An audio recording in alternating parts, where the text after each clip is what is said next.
The new example from the chapter maxima and minima, that is example 3. अब इसमें new question है, कहता है कि determine the position of point of inflection.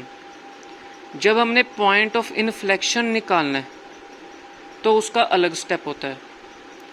Function हमें given है, ठीक है, जैसे ये फंक्शन गिवन है. स्टेप 1 क्या है?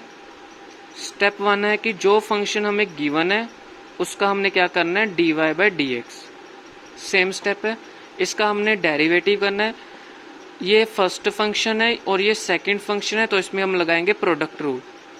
फर्स्ट फंक्शन सेम हो गया, इसका डेरिवेटिव हो गया 1 - 0 प्लस सेकंड फंक्शन हमारे पास सेम रह गया और जो फर्स्ट फंक्शन है 2 आगे आ गया, पावर 1 होगी, ठीक है, और x का डेरिवेटिव 1 - 0 हो गया, ठीक है. तो ये हमारे पास प्रोडक्ट रूल आ गया. स्टेप 2 कहता है कि जिसका आपने डेरिवेटिव किया है उसका डबल डेरिवेटिव कर दो. ये पॉइंट ऑफ इन्फ्लेक्शन के स्टेप्स हैं. पॉइंट ऑफ इन्फ्लेक्शन कैसे निकालते हैं उसके स्टेप्स हैं.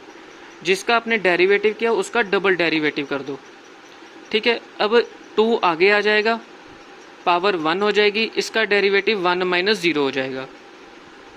ये 2 कांस्टेंट हम बाहर रहेगी, इसका हम प्रोडक्ट रूल लगा देंगे अगेन.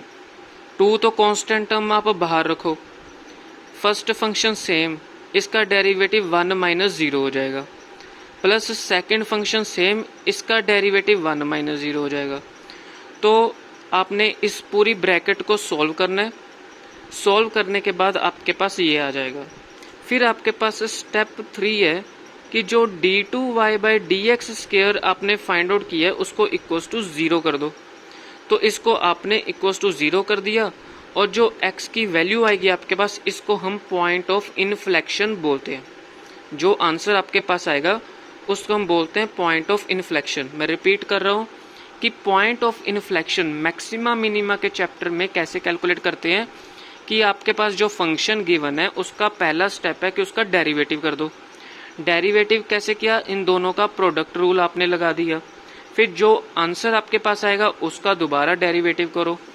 इसका डेरिवेटिव क्या? इन दोनों में हमने प्रोडक्ट रूल लगा दिया, 2 कांस्टेंट मैंने बाहर रखा. फिर जो आंसर आया उसको मैंने इक्वल्स टू 0 पुट कर दिया और x की वैल्यू जो मेरे पास आई है वो क्या है? Point of inflection.